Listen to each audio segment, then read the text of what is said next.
बिस्मिल्लाहिर्रहमानिर्रहीम। Students, FA2 के अंदर हमारा chapter number 11 that is extended trial balance के ऊपर हम बात कर रहे थे बच्चों। और एक्सटेंडेड ट्रायल बैलेंस के अंदर हमने बात ये करी थी कि एक वर्कशीट टाइप की जो है वो एक बनती है और उसके अंदर जो है आपका जो एक रिलेशनशिप होता है trial balance and between the adjustment to prepare the final accounts. तो उसके आज हम इंशाल्लाह जो है BPP की जो एग्जामिनेशन किट है उससे रिलेटेड जो है सवालात करेंगे, उसको सॉल्व करेंगे। सवाल पे देखते हैं ज़रा। आपके पास ये आपकी BPP की जो किट है FA2 की, उसमें आपके पास ये extended trial balance, the following information relates to question number 12.1 to 12.5 which refer to the trial balance at the end of this section. अब इधर सबसे इंपॉर्टेंट बात ये है बच्चों कि ये इन्होंने बताया कि ये जो शुरू के 12.1 से लेकर 12.5 तक के जितने भी सवालात हैं ये इस चैप्टर के लास्ट में जो है वो एक आपके पास वर्कशीट बनी हुई है उससे रेफर करते हैं 12.1 से लेकर 12.5। पेपर में 5 सवालात तो एक साथ जो है एक ही डेटा के ऊपर नहीं आ सकते, यानी डेटा एक है और 5 सवालात इसने पूछे। लेकिन एग्जामिनेशन पॉइंट ऑफ व्यू से बच्चे आपके 2-3 सवालात तो अगर वो पूछ सकता है कि एक ही डेटा से। ज़रा सेशन के लास्ट में जाते हैं कि क्या दिया हुआ है ताकि आपको और ज़्यादा बेहतर समझ में आए। तो ये आपको सेशन के लास्ट में बच्चों ये एक एक्सटेंडेड ट्रायल बैलेंस का एक फॉर्मेट दिया हुआ है। ये सवाल को पढ़ लेते हैं ताकि मैंने कहा कि इस सेशन के लास्ट में आपको दिखा दूं कि ये ट्रायल बैलेंस बना हुआ है बच्चों। एट 30 सितंबर 2009 बैलेंस पर लेजर हो गया, जर्नल एंट्रीज हो गई, पोस्ट ट्रायल बैलेंस एडजस्टमेंट हो गया, statement of profit and loss हो गया बच्चों, स्टेटमेंट ऑफ फाइनेंशियल पोजीशन हो गया। और ये वर्कशीट की तरह ऊपर देखें ABCDEFGHIJK लिखा हुआ है और इधर जो है नंबरिंग्स हैं जिस तरह से एक्सेल में दी हुई होती है। तो मैंने कहा उसमें अगर आप थोड़े से कंटेंट देख लो तो sales, purchase, inventory, wages, carriage inward, discount allowed, rent, equipment, advertising and promotion, telephone, bad debts, electricity, stationery, vehicle expense, non current assets at cost, motor vehicle equipment allowance for depreciation दिया हुआ है, motor vehicle का अलग दिया हुआ है, equipment का अलग दिया हुआ है, रिसीवेबल्स दिए हुए हैं, पेबल्स दिए हुए हैं, अलाउंस फॉर डाउटफुल डेट दिया हुआ है, बैंक अकाउंट दिया हुआ है, कैश ऑन हैंड, कैपिटल और ड्राइंग्स दिया हुआ है। अगर आप देखो तो ये प्री पेमेंट्स और अक्रूवल जो है ये एडजस्टमेंट्स के लिए इधर लिखा हुआ है और आपके पास जो टोटल आ रहा है 1361716 से आपका ट्रायल बैलेंस जो है बच्चों वो हो रहा है टैली। अब आपसे ये यानी B और C के अंदर A में तो सारे टाइटल्स लिखे हुए हैं, B और C में आपको ये समझाना चाह रहा हूं कि किस तरह से ये दिया हुआ है। अब आपसे इसी से रिलेटेड सवालात करेगा। पहला सवाल ज़रा हम शुरू से पढ़ते हैं तो इंशाल्लाह बहुत चीज़ें समझ में आ जाएगा। The following information relate to question number 12.1 से लेकर 12.5 which refer to the trial balance at the end of this section. On Sebastian Nujomo partially completed extended trial balance at the end of this section, जो कि मैं आपको दिखा चुका हूँ। Each intersection of a column and a row represent a cell, जैसे कि आपके पास एक्सेल के अंदर स्प्रेडशीट के अंदर बनी हुई होती है। Each cell is referenced by a combination of the relevant column letters and row numbers. For example, अब एग्जाम्पल लेके बच्चों को और कन्वीनियंट कर रहा है, लेकिन मेरे ख्याल से पेपर में sales figure is 967286 is located in cell C5। ये आपको बता भी रहा है कि सेल्स का जो अमाउंट है 967286 उसका जो एड्रेस है वो सेल नंबर C5 है। और फिर ये बोला है कि use this method to identify the correct cell when answering these questions. तो वो तो बात की बात है। अब आपसे बोला है into which cell should this journal entry be posted. बोला बताओ ये जो नीचे एंट्री दी हुई है परचेजेस को डेबिट करा हुआ है 100 से और ड्राइंग्स को क्रेडिट करा हुआ है 100 से। वो आपसे पूछ रहा है कि ये एंट्री का एड्रेस क्या है, इस एंट्री का आपके पास जो है वो एड्रेस क्या होगा। ये एंट्री जो है आप एक्सटेंडेड ट्रायल बैलेंस में कहां पे पोस्ट करोगे। अब हमें जाना है परचेजेस और ड्राइंग्स। तो अब हम देख लेते हैं,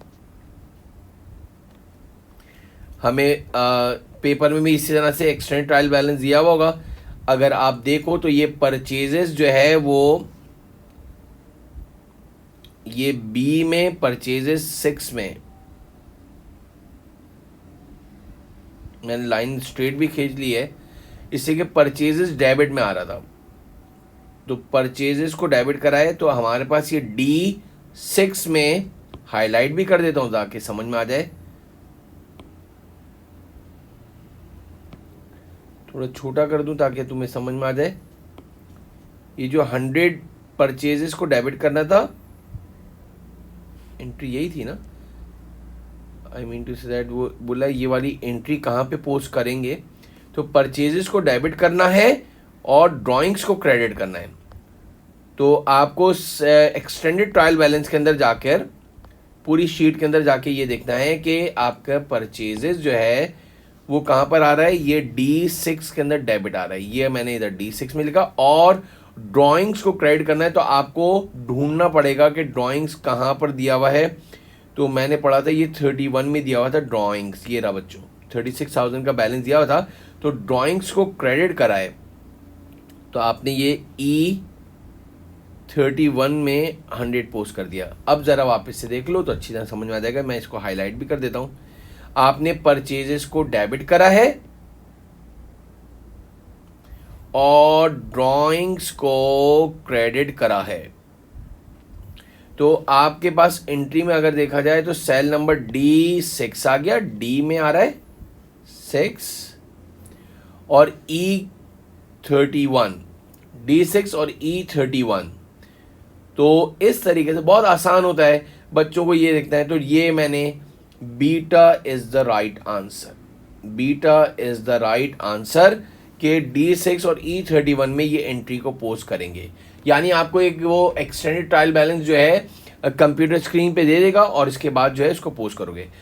विच cell would contain the entries for a prepayment of rent, बोले बताओ प्री पेमेंट ऑफ रेंट की एंट्री को आप सेल कौन से सेल नंबर में वो एड्रेस का पोस्ट करोगे।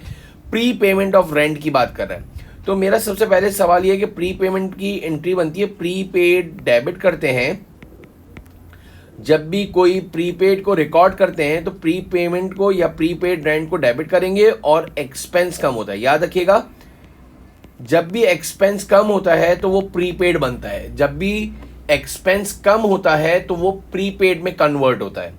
तो अब आपको देखना है प्रीपेड रेंट को डेबिट करना है और रेंट एक्सपेंस को क्रेडिट करना है। तो अब हमें जाना पड़ेगा वापस से एक्सटेंडेड ट्रायल बैलेंस वर्कशीट के ऊपर। ये आपके रेंट लिखा हुआ है तो I mean to say that ये रेंट एक्सपेंस लिखा हुआ है बच्चों। तो रेंट प्रीपेड रेंट को डेबिट करना है, तो प्रीपेड और अक्रूवल का ये इन्होंने एक कॉलम बनाया हुआ है, तो प्रीपेड को डेबिट करना है, ये एडजस्टमेंट को पोस्ट करना है। ये आपका D38 आ गया, D38 आ गया। और रेंट एक्सपेंस को करना है आपको क्रेडिट। में इसको लाइन भी ड्रॉ कर दूं ताकि तुम्हें और भी समझ में आ जाए। तो ये आ जाएगा E11 में रेंट एक्सपेंस को क्रेडिट करना है। आपके से जो आंसर बना वो बना प्रीपेड डेबिट और रेंट एक्सपेंस को आपको करना है क्रेडिट ना। तो अब आप क्या करोगे, आंसर चेक कर लेते हैं हम जरा ऊपर जाकर कि क्या क्या ऑप्शंस दिए हुए आपको 12.2 का सवाल में। तो हमने लिख दिया F38 और G11। सर ये F38 और G11 क्या है, तो इन्होंने क्या करा है पोस्ट ट्रायल बैलेंस की एडजस्टमेंट में डाला है। जनरल एंट्री के लिए नहीं बोला, उन्होंने एडजस्टमेंट पास करी है ये। यानी ये इसमें एरर्स पोस्ट हो गए, जो उससे पहले वाला सवाल था जो परचेजेस डेबिट और ड्राइंग्स को क्रेडिट करा था, और जो आपके पास एडजस्टमेंट्स हैं वो आपने इधर पोस्ट कर दी। यानी हमने आइडेंटिफाई तो सही करा है, बस इसको एक आगे कर देंगे हम बच्चों।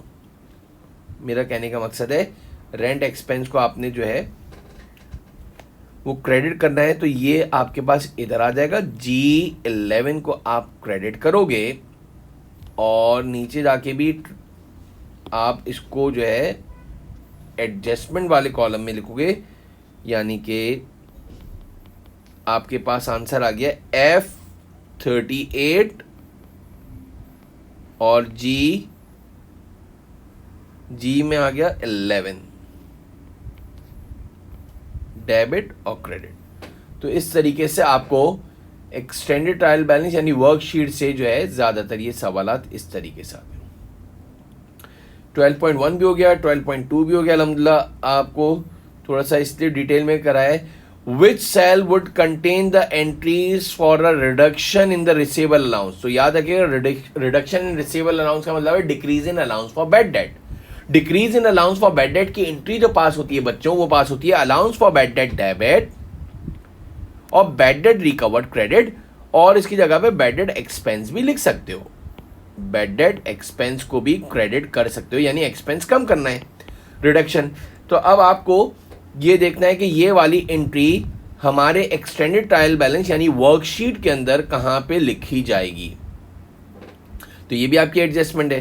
तो अलाउंस फॉर डाउटफुल डेट ये लिखा हुआ है आपका 27 में, लाइन ड्रॉ कर दिए। अलाउंस फॉर बैड डेट को तुम्हें करना है डेबिट, तो ये आपके पास आ गया F27। F27 को आप करोगे डेबिट और बैड डेट एक्सपेंस को करना पड़ेगा क्रेडिट, या बैड डेट रिकवर्ड को क्रेडिट करना है। तो बैड डेट देख लेते हैं, ये लिखा हुआ है 15 में बैड डेट क्रेडिट होगा। तो ये आपके पास बन रहा है G15 क्रेडिट हो रहा है बच्चों। तो अब हम ऊपर गए, ज़रा ऑप्शंस में देख लेते हैं। अगर बच्चों को बहुत अच्छी तरह अल्हम्दुलिल्लाह समझ में आ जाता है तो ये F27 और G15 के अंदर the right answer is alpha बच्चों, the right answer is alpha. आपके पास डेटा एक है और उसने शुरू के 5 MCQs एक ही डेटा पे दिए हुए। अब दिया हुआ आपका when completing the extended trial balance, what is the value that should be recorded in the statement of profit and loss debit column for advertising and promotion। बहुत आसान सवाल दिया हुआ है। बोल रहे हैं कि जब आप इसको कंटिन्यू करके प्लस माइनस करके लेके जाओगे तो एडवर्टाइजिंग एंड प्रमोशन एक्सपेंस को प्रॉफिट एंड लॉस में कितना लिखोगे। जरा वापस से चले जाते हैं 12.4 यानी शुरू के 5 MCQs जो है उसी पर है। अब हम वापस से एक्सटेंडेड ट्रायल बैलेंस पे गए।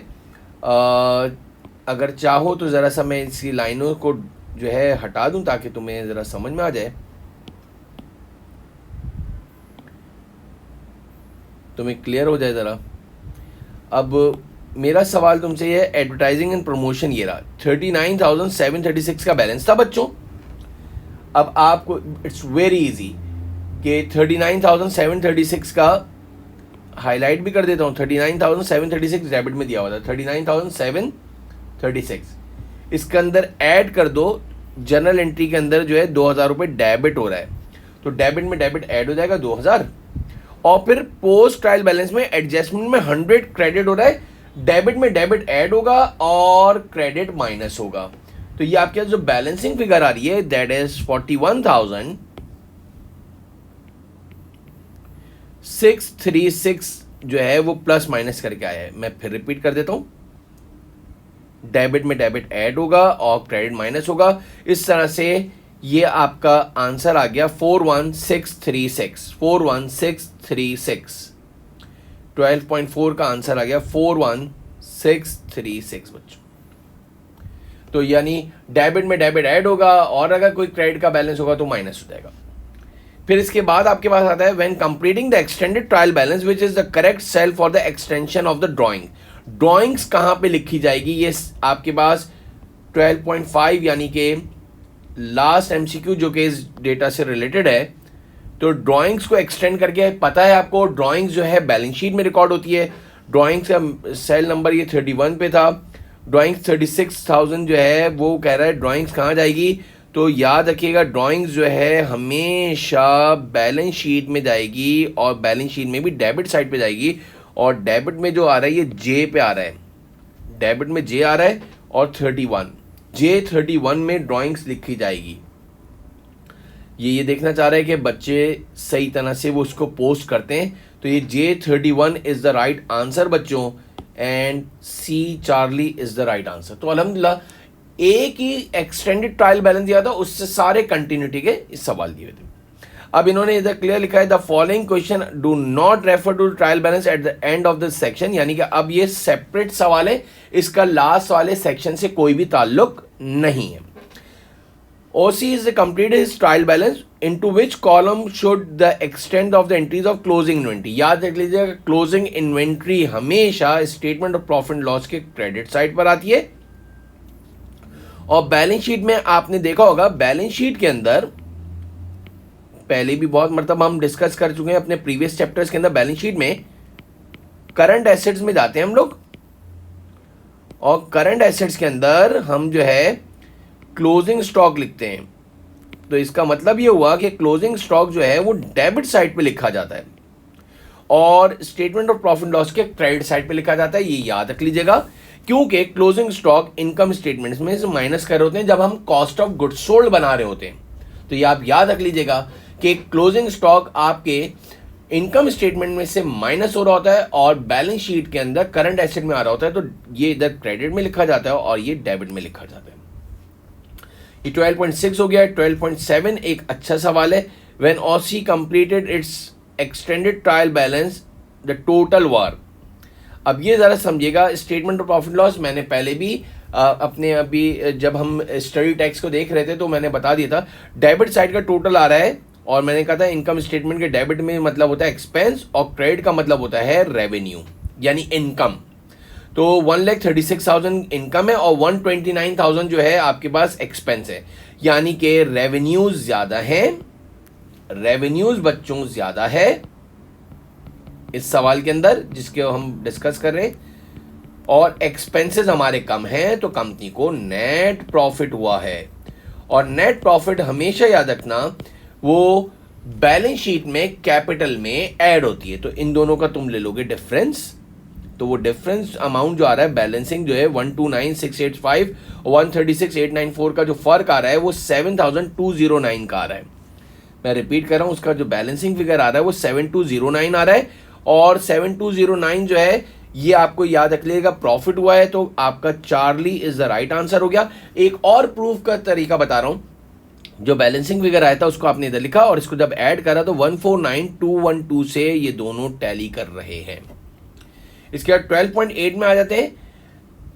पेरिसिला is completing is extended trial balance which include balance of the depreciation expense and accumulated depreciation. सारे स्टूडेंट्स को अल्हम्दुलिल्लाह याद होगा सारे एक्सपेंसेस जो होते हैं वो इनकम स्टेटमेंट में लिखे जाते हैं और जो उसके रिलेटेड अलाउंस फॉर डेप्रिसिएशन होते हैं, पहले भी हमने डेप्रिसिएशन के चैप्टर में भी पढ़ा है, तो वो बैलेंस शीट के अंदर स्टेटमेंट ऑफ फाइनेंशियल पोजीशन में जाते हैं।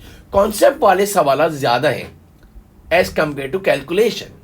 तो आपका राइट आंसर चार्ली हो गया कि डेप्रिसिएशन एक्सपेंस जो है बहुत अच्छी तरीके से देखिएगा वो आपके इनकम स्टेटमेंट में रिकॉर्ड होते हैं, सारे एक्सपेंसेस इनकम स्टेटमेंट में रिकॉर्ड होते हैं और जो अलाउंस फॉर डेप्रिसिएशन है वो आपका बैलेंस शीट में रिकॉर्ड किया जाएगा, वो भी क्रेडिट साइड यानी कि नॉन करंट एसेट में से माइनस होता है। 12.9 को देखते हैं। Nomi has calculated his result for the year is a profit, यानी उसका प्रॉफिट आया है। तो in which column the extended trial balance should Nomi make entries for the profit. मैंने पहले ही बताया कि जब प्रॉफिट होता है तो इनकम स्टेटमेंट की क्रेडिट साइड बड़ी आ रही होगी और डेबिट साइड पे जो है कम आ रही होगी। तो इनकम स्टेटमेंट के डेबिट्स कॉलम में डिफरेंस आ रहा होगा, तो यानी इनकम स्टेटमेंट के डेबिट साइड पे बैलेंसिंग फिगर आ रही होगी। मैं फिर रिपीट कर रहा हूं, जरा गौर से सुनो मैं क्या कह रहा हूं। जब आपने डेबिट और क्रेडिट का टोटल कर रहा हो तो क्रेडिट साइड ज्यादा आ रही होगी और डेबिट साइड कम आ रही होगी। तो बैलेंसिंग फिगर इनकम स्टेटमेंट के अंदर स्टेटमेंट ऑफ प्रॉफिट लॉस के कॉलम्स में डिफरेंस जो आ रहा है वो डेबिट में आ रहा होगा और उस प्रॉफिट को जब तुम ट्रांसफर करोगे फाइनेंशियल पोजीशन में तो वो क्रेडिट साइड पर आ रहा होगा, यानी इसका बीटा आंसर हो गया। और अगर लॉस होता तो इसको वाइस वर्सा कर दो, प्रॉफिट लॉस के क्रेडिट साइड कम आ रही होती और बैलेंसिंग फिगर, और उसको हम फिर कैपिटल में से माइनस करते डेबिट साइड पे आता। Which of the following 12.10 Which of the following best describe the purpose of extended trial balance? पहले भी हमने पढ़ा था, to provide a record adjustment made a trial balance when calculating the figure for the inclusion in the final accounts. Final accounts को बनाने के लिए ये inclusion किया जाता है। 12.11 के अंदर देखें तो which of the following adjustment can an extended trial balance use for? Extended trial balance किसके लिए यूज किया जाता है? क्लोजिंग स्टॉक के लिए यूज किया जाता है। ज्यादातर अक्रूवल्स के लिए। डिस्काउंट अलाउड तो कॉमन चीज है, इसके लिए कोई एक्सटेंडेड ट्रायल बैलेंस का इसका पर्पज नहीं है सेल रिटर्न को रिकॉर्ड करना। मेनली आपकी ईयर एंड एडजस्टमेंट, इसने बताया भी था ईयर एंड एडजस्टमेंट, फिर आपके पास क्लोजिंग स्टॉक को, फिर अक्रूवल्स एंड प्रीपेमेंट्स को रिकॉर्ड करने के लिए एक्सटेंडेड ट्रायल बैलेंस का पर्पस होता है। तो इस लिहाज से फर्स्ट और थर्ड यानी कि beta is the right answer. Next अगर हम देखें तो 12.12 के अंदर Louis is complete extended trial balance in the statement of profit and loss the total of the debit column is greater than the total of credit column. The total of debit column is greater, debit side बड़ी है और credit side छोटी है, कम है, तो यानी कि net loss हुआ है, यानी Louis had made a loss. ये सबसे आसान है, डेबिट में एक्सपेंसेस होते हैं तो एक्सपेंसेस है। Into which statement of profit and loss column of the extended trial balance should be the balance for the sale return and purchase return has been extended. Sale return हमेशा याद रख लेना debit side पे होता है, इसलिए कि sales का कॉन्ट्रा होता है, सेल्स क्रेडिट में होती है तो सेल रिटर्न डेबिट में होता है, परचेजेस डेबिट में होती है तो परचेज रिटर्न क्रेडिट साइड पे आगे आप इसको एक्सटेंड करोगे एक्सटेंडेड ट्रायल बैलेंस। 12.4 पे आते हैं, when using the extended trial balance to prepare the final accounts Katie decided to she needed to make a provision of legal expense. तो legal expense का प्रोविजन बनाना है, हमने पहले भी पढ़ा है, कभी भी एक्सपेंस या कोई प्रोविजन बनाना होता है तो एक्सपेंस को हमें डेबिट करना होता है और प्रोविजन को हमें क्रेडिट करना होता है। एक्सपेंस इनकम स्टेटमेंट में लिखे जाते हैं और प्रोविजन जो है बैलेंस शीट में लिखी जाती है। तो याद रख लीजिएगा, इसका आंसर जो है बीटा हो गया। इनकम स्टेटमेंट में डेबिट साइड पे लिखा जाएगा और बैलेंस शीट में क्रेडिट साइड पे लिखा जाएगा। 12.5 में जाएं तो when the trial balance is been extended where should the balance of the accumulated depreciation be entered. तो याद रखिएगा, एक्यूमुलेटेड डेप्रिसिएशन हमेशा हमेशा बैलेंस शीट में रिकॉर्ड किया जाता है। बस एक्यूमुलेटेड डेप्रिसिएशन की बात कर रहा है, वो डेप्रिसिएशन एक्सपेंस की बात नहीं कर रहा। 12.6 की बात करें, when the trial balance is extended in which column should the value of opening inventory B entered. तो ओपनिंग स्टॉक आपको पता है कि वो इनकम स्टेटमेंट के डेबिट साइड पे लिखी जाती है, तो ये स्टेटमेंट ऑफ प्रॉफिट लॉस के डेबिट साइड पे, यानी alpha is the right answer हो गया। तो अल्हम्दुलिल्लाह ये 12.6 हो गया। 12.7 well has extended and total her extended trial balance but has not entered the profit and loss for the period. The total of the statement of financial position debits column, यानी कि balance sheet का debit side कम है और credit side ज़्यादा है। तो obviously बात है, मिसाल यूँ दे रहा हूँ, इधर आ रहा है 1,50,000 और इधर आ रहा है 1,40,000। तो इसका तरीक़ाकार ये है, बल्कि इसको यूं कह लो तो तुम्हारे लिए और आसानी हो जाएगी कि इधर 1,40,000 है, अभी मैं समझाता हूं, और इधर जो है डेबिट में आ रहा है 1,30,000। अब इधर 10,000 का जब लॉस आएगा तो फिर जाके ये 1,40,000 होगा। यानी दो तरीके होते हैं, लॉस को डेबिट में लिख दो तो इक्वल हो जाएगा, या इधर से माइनस कर देते 10,000 कैपिटल में से तो भी आंसर सेम आता। तो well has made a loss, the total of statement profit loss debit column will be greater than the total of statement profit loss credit column. Debit side पे income statement में वापस several time repeat कर दिया है, income statement के debit side पे expense होता है और क्रेडिट साइड पे इनकम होती है।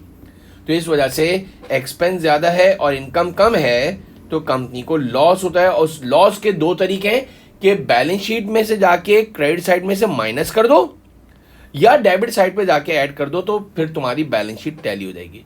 तो अल्हम्दुलिल्लाह ये हमने बीपीपी की किट के एग्जामिनेशन किट के सवालात जो है ये दिए हुए थे, वो हमने बहुत ही डिटेल में है जो है कर लिया होगा। होपफुली आपको ये चैप्टर अच्छी तरह समझ में आ गया होगा, और इस चैप्टर के सवालात आते भी पेपर के पॉइंट ऑफ व्यू से यूं ही है। आज के लिए इतने काफ़ी है, इंशाल्लाह नेक्स्ट वीडियो में नए चैप्टर से स्टार्ट करेंगे। Thank you.